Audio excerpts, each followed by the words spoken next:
안녕하세요. 헤어름 선교방송 김성광 목사입니다. 사순절이 지나고 오늘은 종료주일이 되었습니다. 그동안 사순절 동안에 세 차례에 걸쳐서 사순절 깊은 묵상을 해보았습니다. 오늘은 종료주일이고 내일부터 고난주간이 시작되는데요. 종료주일 포함해서 고난주간 동안에 주님께서 하시는 그 발자취, 행적 이걸 추적을 해서 같이 은혜로운 시간을 그날 이렇게 나눠보도록 하겠습니다. 월화 수요일날은 주님께서 산정하셨더라고요. 그리고 이제 목금토 계속 이어지는데요. 이렇게 주일을 포함해서 월화 그리고 목금토 이렇게 그날에 예수님의 행적을 찾아서 한번 살펴보도록 하겠습니다. 오늘은 종료주일인데요.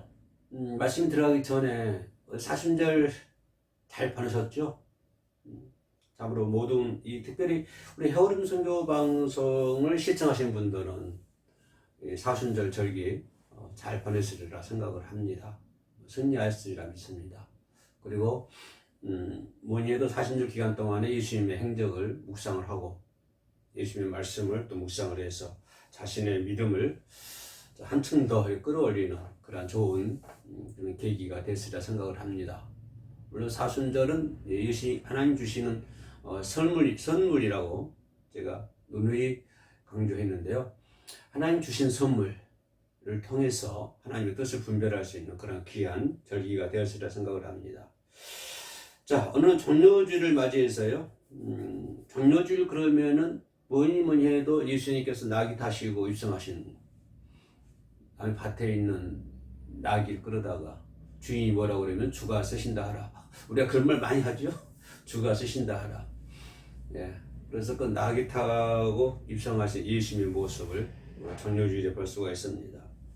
그래서 마태복음 21장에 나와 있는 말씀을 근거로 해서 한번 살펴보겠는데요. 본론으로 들어가기 전에 고린도전서 16장 22절 말씀 보면 이런 말씀이 있어요. 만일 누구든지 주를 사랑하지 아니하거든 저주를 받을지어다. 받을 것이다가 아니라 받을지어다 그랬어요. 누구든지 어떤 사람도 시대를 초월해서 그리고 하여튼 모든 것을 초월해서 누구든지 주를 사랑하지 아니하면 그러니까 주를 사랑한다고 하는 것이 가장 기본적이라고 그런 것입니다. 그죠? 주를 사랑해도 되고 안 해도 되고 또 내 수준에 맞춰가지고 주님을 50%만 사랑하고 50%는 사랑하지 않고 이런 것을 허락하지 않는다고 하는 거예요. 그러나 무조건 주를 사랑해야 된다고 하는 것입니다. 강제성이죠. 왜 강제성일까요? 그래야만 우리는 천국 들어갈 수 있으니까요. 반드시. 그렇지 않고는 천국 들어갈 수가 없습니다. 주를 사랑하지 아니하거든 저주를 받을지어다. 주께서 임하시느니라. 주께서 임하시느니라. 그래서 주를 아마 이 방송을 시청하신 분들은 열렬하게 그 하나님을 사랑하고 계신 줄 믿습니다. 그러지 않습니까? 하나님을 사랑하기 때문에 또 이 방송을 시청하고 있지 않습니까? 하나님을 사랑하지 않는 사람은 이 방송을 시청하지 않을 거예요.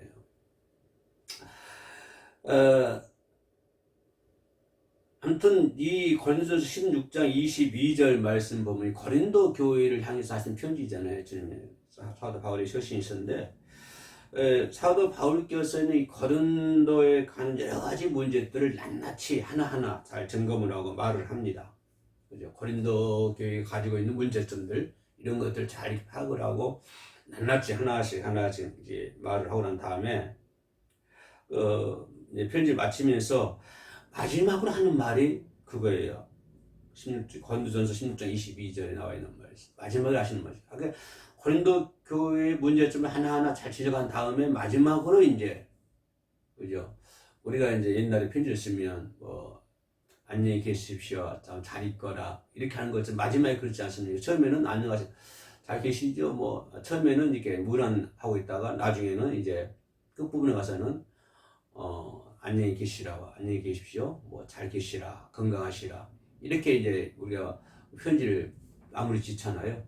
그런 것처럼 사도 바울도 이제 마무리 부분에서 그런 말을 합니다. 누구든지 주를 사랑해라.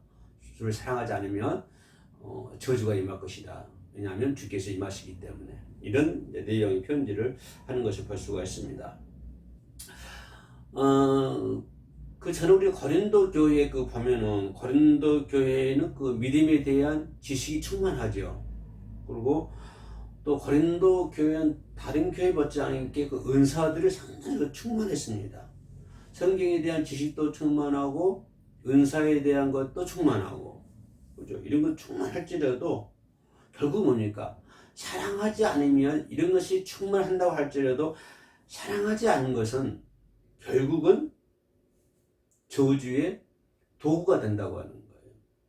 그러니까 주님의 말씀을 충만하더라도 지식이 충만해도 사랑하지 않으면은 오히려 그것이 저주의 도구가 되고, 또 아무리 은사가 충만한다 할지라도 주님을 사랑하지 않으면 오히려 그것이 저주의 도구가 된다. 그러니까 성경적인 지식이, 말씀에 대한 지식이 충만해도 어떤 마음으로? 주님을 사랑하는 마음으로 지식이 충만해야 되고, 또 은사가 충만해도 뭘까요? 하나님을 사랑하는 마음으로 은사가 충만해야 된다고 하는 것입니다. 그러니까 이것이 사랑이 없으면, 주님에 대한 사랑이 없으면 아무것도 아니라고 하는 거죠. 그 사랑장 고린도전서 13장에서 또 더 정확하게 말씀해 주고 있지 않습니까? 그러니까 이 부분을 사도 바울이 말씀해 주고 있는데요. 이런 말을 볼 때 내 마음에 어떤 감동이 와야 됩니다. 그죠? 또 울림이 내 마음속에 와 닿아야 된다고 하는 거예요. 그죠? 자, 여러분 주님을 사랑하십니까? 라고 물어보면 어떻게 대답하십니까? 물론 이 방송 시청하신 분들은 주님을 사랑하기 때문에 이 방송 보고 있죠. 아마 이렇게 답변하시리라 믿습니다. 그 말씀 맞고요. 주님을 사랑하십니까? 자, 주님을 사랑한다고 하는 것은 뭘까요? 뭐 말씀을 따라 순종하는 것도 뭐 사랑이죠. 주님에 대한 사랑이 없다고 그러면 순종 같은 것이 있을 수가 없죠. 근데 주님을 사랑한다고 하는 것을 종합적으로 분석을 하면 뭘까요? 모든 관심이 주님께 있다. 이렇게 표현하고 싶어요. 모든 관심이, 그 사람의 모든 관심이 어디에 있다? 주님께 있다. 옛날에 총각 처녀 시대를 사랑하면 그러지 않습니까? 모든 관심이 그 사랑하는 사람에게 쏠려 있지 않습니까? 그럼 모든 것들이 거기 맞춰져 있어요. 왜? 그 사람을 사랑하기 때문에 그렇습니다. 그런 것처럼 우리가 주님을 사랑한다고 한다면 나의 모든 관심은 어디에 집중되어 있어야 된다? 주님께 집중되어 있어야 된다. 이것이 주님을 사랑하는 것이다. 이렇게 말씀을 드리고 싶습니다. 주님을 사랑한다 하면서도 그 사람의 집중이 주님께 되지 않고 뭐 세상으로 되어 있다든가 다른 것에 집중되어 있다고 한다면 그 사람을 가리켜서 주님을 사랑하는 사람이다 라고 우리가 평가하기는 좀 그렇지 않습니까? 주님을 사랑하십니까? 주님을 사랑한다는 것이 뭐지? 그 모든 관심을 주님께 집중하는 것, 이것이 주님을 사랑하는 것이다 라고 말씀을 드릴 수가 있겠습니다. 그러니까 세상에 있는 그 어떤 것보다도 주님께 더 관심을 둬야 된다고 하는 거예요. 그죠? 우리가 이제 뭐 정치하는 사람들은 정치에 관심이 있을 것이고, 권력 있는 사람은 권리에 관심이 있을 것이고, 또 기술이 풍부한 사람들은 기술에 대한 관심이 많을 것이고, 그죠? 또 지식을 쌓은 사람들은 지식에 대한 관심이 많을 것이고, 그러지 않습니까? 그러나 그런 관심보다도 그런 관심이 물론 관심을 안 가질 수가 없죠. 관심이 있대. 그것보다도 더 주님께 올인해야 된다고 하는 것입니다. 모든 관심을 주님께로 집중시켜야 한다고 하는 것을 지금 말씀을 드리고 있는 것입니다. 왜냐하면 주님께 관심을 둘 때 우리는 그걸 사랑할 수 있는 거잖아요. 주님께 관심이 없는데 사랑할 수 있습니까? 전혀 그렇지가 않죠. 우리가 어떤 사람을 사랑한다? 그 말은 무슨 말입니까? 그 사람에 대한 관심이 있기 때문에 그 사람을 사랑하게 되는 것이죠. 만약 그 사람에 대한 관심이 없다고 한다면 그 사람에 대한 사랑이 있을 수가 없는 것이잖아요.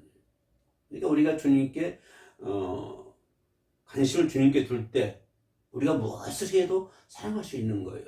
주님께 관심이 없이 하는 거는 사랑이라 볼 수 없는 것이. 다시 말씀드리면 우리가 성경을 공부합니다. 성경을 공부한다고 해도 주님을 사랑하는 마음으로 공부를 해야 된다고 하는 거예요. 헌금을 드려도 주님을 사랑하는 마음으로 헌금을 해야 되고, 예배를 드려도 마찬가지죠. 예배를 드려도 주님을 사랑하는 마음으로 예배를 드려야 되지, 사랑하는 마음이 없다고 한다면 그냥 그 법적인 관계로 참석한 것밖에 안 된다. 그러니까 모든 신앙적인 생활, 이런 모든 것들이, 결과물들이 주님을 사랑하는 마음이 그 바탕 위에서 해야 된다라고 하는 것입니다. 그죠? 봉사를 하든 헌금을 드리든 뭐 전도를 하든 간에 주님을 사랑하지 않는 것을 한다고 한다면 그거는 주님과는 아무 상관이 없는 거잖아요. 자, 제가 주님께 헌금을 드립니다. 근데 헌금을 드리는데 주님을 사랑하는 마음이 없어요. 그럼 주님을 사랑하는 마음이 없이 헌금을 드린다. 그러면 그거는 주님께서 가지고 계신 관심과는 전혀 상관이 없는 거예요. 그죠? 왜냐하면 주님을 사랑하는 마음으로 우리가 헌금을 드려야만 주님께서 관심을 가지시지, 그런 마음이 없다고 한다면, 주님을 사랑하는 마음이 없다고 한다면 그 주님과의 관계, 그 주님의 관심 속에서 멀어져 있다, 밖에 멀어져 있다라고 하는 것입니다. 우리 해오름 선교 방송에서도 찬양을 하고 뭐 신앙송을 많이 합니다만은 어떻습니까? 찬양을 하더라도 주님을 사랑하는 마음이 있어야 되겠죠. 그죠? 주님을 사랑하는 마음이 있어야 주님의 관심 속에 있는 것이지, 주님을 사랑하는 마음이 없는 상태에서 산다고 하는 것은 그거는 주님의 관심을 끌지 못한다 라고 하는 것입니다. 우리 모든 것들은 그죠? 주님의 사랑 속에서. 왜냐하면 주님은 사랑을 원하시지 행위를 원하지 않는 것입니다. 주님께서 원하시는 것은 사랑이에요. 우리 행위가 중요한 것이 아니에요. 그러니까 뭐를 행위를 할 때는 반드시 뭐가 밑바탕 돼야 된다. 주님을 사랑하는 마음, 사랑이 밑바탕이 되어야 된다. 사랑 속에서, 사랑 안에서 이런 모든 것들이 이루어져야 된다라고 하는 것을 볼 수가 있습니다. 자, 마태복음 21장 1절로 11절에 우리 예수님께서 낙이 타고 이제 예루살렘에 입성하는 것을 볼 수가 있는데요. 그죠? 그런 내용인데, 자, 예루살렘에 들어갈 때 그냥 들어가는 것이 아니라 나귀를 타고 우리가 들어가시고, 또 사람들은 종려나무 가지를 흔들면서 호산나 호산나 부르면서 예수님을 환영했고요. 또 사람들은 겉옷을 벗어서 길거리에 깔기도 하고, 이렇게 이제 종려나무 가지 흔들면서 그렇게 열렬하게 예수님을 환영을 하는데요. 그래서 우리는 이날 정려주일이다라고 부르기도 합니다. 근데 정려주일, 예수께서 낙이 타고 입성하시고 사람들 종려나무 가지 흔들면서 예수를 환영하고, 이런 것을 바라보면서 여러분 감동이 느끼십니까? 감동이 오십니까? 별로 감동을 받지 못하잖아요. 그리고 별로 감동을 느끼지 못하고 있잖아요. 그죠? 만약에 감동 받는다고 한다면 이 방송을 시청하신 여러분께서 나는 감동을 받습니다 라고 대답한다고 그러면 나 그분에게 이렇게 질문하고 싶어요. 어떤 감동을 받습니까? 그죠? 무슨 감동을 받습니까? 라고 질문을 하고 싶습니다. 그냥 어떤 감동을 받기보다는 그냥 성경에 그렇게 기록이 되어 있으니까 우리가 그렇게 믿고, 그죠? 아, 예수님께서 낙의 새끼를 타고 예루살렘에 입성하셨구나, 갔었구나. 아, 예수님께서 구인들도 뭐 군말 타고 다니고 그러는데 예수님께서 나귀를 타고 가시니까 예수님이 겸손하시구나. 이 정도 우리가 알고 있잖아요. 그죠? 왜? 성경에 이렇게 나와 있기 때문에. 예? 별로 그냥 겸손에 나귀를 타신 것이 그냥 겸손이다. 나귀를 탔다. 그냥 이 정도로만 이해하고 있잖아요.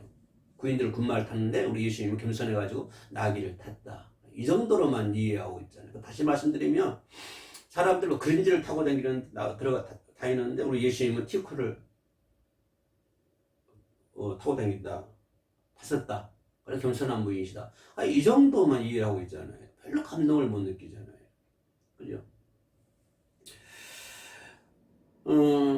근데 만약에 그런 겸손을 한다 그러면 누구나 다 할 수 있지 않습니까? 그죠? 나는 어떤 목사님 교회에서 큰 대형 차를 차린다 해도 그걸 거절을 하고 그냥 소나타 타고 다니시더라고요. 뭐, 그러니까 뭐 교회 장로인들은 뭐 그랜저, 뭐 웨이저 차 타고 다니는데 그 목사님이 소나타 타고 다니니까 또 장로인들이 거기에서 그랬나 보죠. 그래서 뭐 큰 차를 사준다고 해도 절대 거절하고 소나타 타고 다닙니다. 겸손이다. 이거 다 누구나 할 수 있는 거예요. 누구든지. 그렇지 않습니까? 좀 예수님께서 낙이 타고 입성하신 것을 그럼 그거를 말씀하기 위해서 낙이 타고 입성하실까요? 누구나 할 수 있는 겸손. 그죠? 아마 이런 것들을 보여주기 위해서 낙이 타고 입성하셨을 거예요. 그러지는 않았을 겁니다. 그죠? 그런 겸손은 예수님께서 하신 겸손은 그리고 여러분이 생각하는 그 겸손, 예수께서 하신 겸손, 낙을 타고 가서 입성하신 거 이런 겸손은요 누구나 다 할 수 있는 부분들이에요. 그죠? 아무나 할 수 있죠. 그러나 주님의 사랑을 발견하고, 그죠? 아까 제가 처음에 그 주님의 사랑을 말씀드렸습니다만은 주님의 사랑을 발견하고 오직 주님의 그 사랑 속에서 살고자 하는 사람들에게, 그런 사람들에게만 나타날 수 있는 겸손. 그럼 아무나 할 수 있는 것도 아니고, 그죠? 그런 사람들, 예수님의 그 주님의 사랑을 발견하고 그리고 그 주님 사랑 속에서 살고자 원하는 사람들, 그죠? 그리고 제가 처음에 얘기했던 모든 행위들을 주님의 사랑 안에서 이루고자 하는 사람들, 그러니까 이런 사람들만이 보여줄 수 있는 겸손이라고 합니다. 지금 예수님께서는 그걸 지금 말씀해 주고 있는 거예요. 자, 왜냐하면 예수님께서 낙이 타신 겸손이 우리가 생각하는 그냥 말 대신에 낙이 타셨다 그런 겸손이 아니라고 하는 거예요. 그럼 어떤 겸손일까? 그럼 예수님께서 우리에게 주는 메시지가 무엇인가? 이 부분을 이해하기 위해서, 그죠? 그 마태복음 21장 5절을 우리가 뜯어봐야 돼요. 거기 보면 이런 말이 있습니다.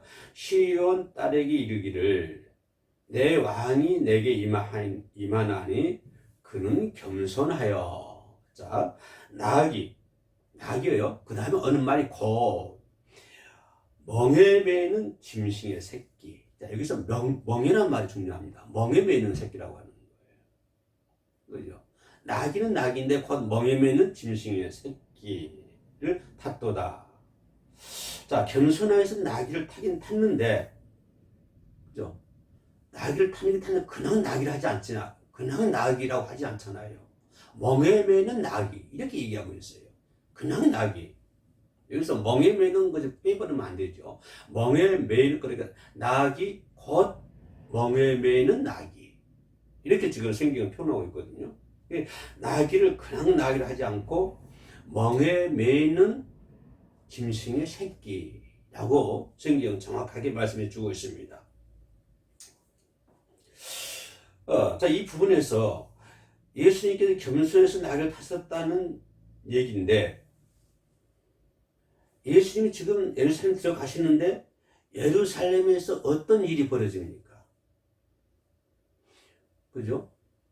예루살렘에서 어떤 일이 벌어지고 있는데 나귀를 통해서 예수님은 어떤 메시지를 우리들에게 전해주고 있느냐 그 말입니다. 단지 아까 반복됩니다만은 군마를 타야 되는데 낙이 타는 겸손, 그 정도가 아니고, 지금 예루살렘에 들어가면 예수님의 지금 죽음이 기다리고 있잖아요. 좀 예루살렘에 들어가면 어떤 큰 일들이 벌어지는데, 그런 예루살렘에 들어가면서 나귀를 타신 그런 메시지, 그 메시지가 나귀를 통해서 예수님께서 보여주시고자 하는 일이 무엇이냐 그 말입니다. 이 나귀가 하는 일이 무엇인가, 거기에 대해서 우리가 좀 짚고 넘어갈 것인데요. 그럼 나귀가 하는 일이 무엇일까요? 자, 사람이 나귀를 키우는 것은 왜 키우죠? 나귀 키우는 것은 나귀가 농사 짓기 위해서, 우리가 소처럼 농사 짓기 위해서 나귀를 키우는 것도 아니고요. 군다고 해서 군마처럼 전쟁터에 이끌고 나가기 위해, 전쟁하기 위해서 나귀를 키우는 것도 아니고, 그죠? 또 나귀 잡아먹는 것도 식용도 아니고, 나귀를 왜 키웁니까? 나귀 단지 뭐예요? 짐을 나르는 운반용이라고 하는 거예요. 나귀를 키우는 목적이 그잖아요. 나귀는 짐을 운반하는 운반용이다. 그죠? 그렇기 때문에 나귀를 키우고 있습니다. 그래서 다른 사람의 모든 짐을 누가 져요? 나귀가 지고 가잖아요. 다른 사람들 모든 짐을 나귀가 지고 가고 있습니다. 그 짐을 나르는 운반용이기 때문에 식용용도 아니고 군용도 아니고요. 농사용도 아니고. 그러니까 나귀는 오직 모든 사람의 짐을 지고 가는 것이다. 그러니까 예수님의 모습이 바로 그 모습을 보여주는 거예요. 내가 모든 사람의 짐을 지고 간다. 이 말이거든요. 내가 세상 모든 사람들 죄를 내가 짊어지고 간다. 바로 어린 나귀 새끼를 멍에 매는 나귀 새끼를 타고 갔다는 말이 그런 의미가 있는 거예요. 그러니까 예수님은 예루살렘 들어가는 것은 모든 사람의 죄를 내가 짊어지고 가는 것이다. 이걸 보여주기 위해서 예수님은 나귀를 타고 들어가는 것을 볼 수가 있습니다. 그렇다면 이쯤에서 이제 결론이 나와야 되겠죠. 결론이 뭡니까? 과연 겸손한 것이 무엇입니까? 지금까지 우리가 얘기했던 군마 대신 나귀 타고 가는 거 이게 겸손이야. 근저 탈 걸 티코 타고 가. 이게 겸손. 이렇게만 우리가 알았었는데, 그죠? 근데 겸손이라는 것이 무엇이다? 지금 예수님의 그 나귀를 중점을 살펴봤을 때, 겸손이라는 것은 남의 짐을 대신 지는 것이 겸손이다. 그러니까 지금까지 우리가 나귀를 바라보면서 생각했던 그런 겸손의 룰을 바꿔야 된다고 하는 거예요. 그죠? 그러니까 겸손이란 무엇이다? 남의 짐을 지고 하는 것이 겸손이다. 그래서 이것을 오늘 본문에서 좀 추론해 볼 수가 있는 거잖아요. 남의 짐을 대신 져줄 때는 그만한 대가 있지 않습니까? 그냥 아무 대가 없이 남의 짐을 져주지 않잖아요. 그러나 예수님은 어때요? 대가 없이, 대가 바라지도 않고 남의 점을 져주는 거예요. 이것이 주님의 사랑이고 주님의 겸손이다. 그러니까 이런 사랑을, 이런 겸손을 내가 해야 된다고 하는 거예요. 아무 대가 없이 어떠한 대가를 바라지도 않고 남의 짐을 대신 져주는 것. 이것이 주님의 사랑이고 이것이 주님의 겸손이다. 그래서 오늘 이 시대 정료주일을 맞이하면서 그러한 예수님의 겸손을 우리가 배울 수 있는 귀한 시간이 되어야 될 줄로 믿습니다. 이런 겸손을 누가 보일 수 있습니까? 아까 내가 반복적으로 얘기합니다만 근저 탔고 티코 타는 거 그건 아무나 할 수 있습니다. 그죠? 그러나 지금 말씀드렸던 나귀에서 보여준 예수님의 겸손, 그런 겸손은 누가 할 수 있습니까? 그죠? 그렇다고 한다면 내가 처음에 얘기했던 것처럼 모든 사람의 그 관심을 예수께 집중되는 사람, 예수님의 사랑 안에서 예수님의 사랑을 알고 예수님 사랑 안에서 거하고 사는 사람, 이런 사람들만 할 수 있는 그러한 겸손이죠. 그래서 오늘 이 해오는 선교 방송을 시청하신 모든 분들은 똑같이 관심을 오직 주께 두고 주님의 사랑을 알고 또 주님의 사랑 안에서 삶을 살고 싶어하는 그런 모든 사람들이 될 줄로 믿습니다. 그런 자만이 예수님의 겸손을 우리가 배울 수가 있는 것입니다. 감사합니다.